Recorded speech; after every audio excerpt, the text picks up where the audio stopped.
It's 7:03 on Friday, December 6th. We are at 27 degrees, sunny to partly cloudy today, but highs only reaching the 30s.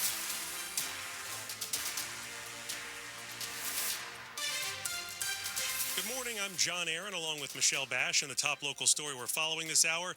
A polar bear wouldn't mind this, but you probably will. Temperatures are hovering between the 20s and 30s later today, and the wind chill can make it feel like we are in the teens. This could be our region's coldest day since January 22nd.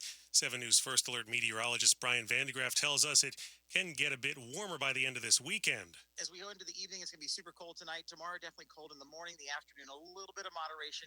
By Sunday, I promise you, it gets better in the upper 50s. But today, if you're out and about at any point, you got to layer it up. And of course, we will bring you the full forecast coming up on the 8s. New this morning, a boil water advisory in effect since Tuesday for one part of northeast D.C. has now been lifted.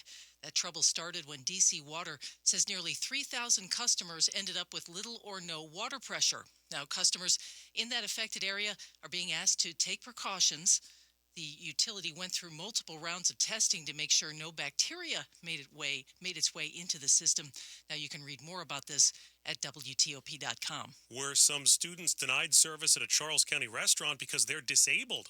WTOP's Kate Ryan reports on the accusation and the restaurant's response. Pretty hurtful. That's how Kisa Lee, parent of an 8-year-old second grader with autism, describes learning how her son's group of disabled students and their teachers was reportedly turned away from the Waldorf Cracker Barrel on Tuesday. Lee said the trip, part of a life skills instruction program, had been planned in advance, and she'd been preparing her mostly nonverbal son. He was looking forward to the fries, so he kept saying, fries, he's ready for fries. Lee says a teacher reported the restaurant said it could not accommodate, quote, this type of group. They watched groups come in and leave. It got so much that they ended up having to just move the kids to the bus. Takeout items were ordered instead.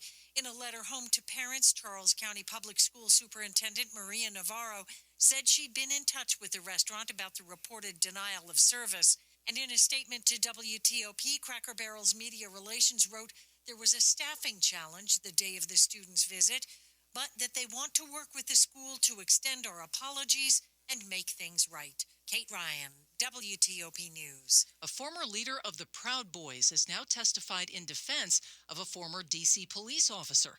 In what was called dramatic and confrontational testimony, Enrique Tarrio denied claims from prosecutors that the officer told him in advance that a warrant had been issued for his arrest just ahead of the Capitol riot. Former Lieutenant Shane Lamond is charged with obstruction of justice and making false statements in connection with the alleged leak.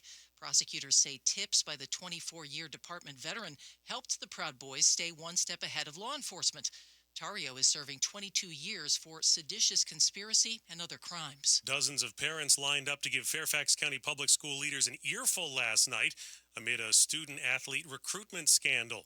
WTOP's Alan Eder reports it's the latest in the controversy involving an Alexandria high school and how it went about recruiting football players. It's a betrayal that destroyed the community's confidence in FCPS leaders. If something at this high profile is being botched, what is happening to our most vulnerable student population in scenarios where the media isn't covering? Parents there expressing their frustrations over how this was handled by school system leaders. Hayfield Secondary School was banned from the playoffs for 2 years when investigators from the Virginia High School League determined Hayfield violated recruitment policies. Superintendent Dr. Michelle Reed defended Hayfield at first, and an internal investigation found no wrongdoing. She sent a letter home to parents expressing that. But 5 days later, she sent another letter announcing Hayfield would withdraw. At last night's meeting, Reed apologized for the confusing way in which this was handled. And I want to assure you, this is not going to happen again on my watch. The school board will hire a law firm to investigate the situation further. Alan Eder, WTOP News. Coming up on WTOP. Are your airport store purchases just impulse buys? I'm Jeff Clayball. Traffic and weather in 30 seconds.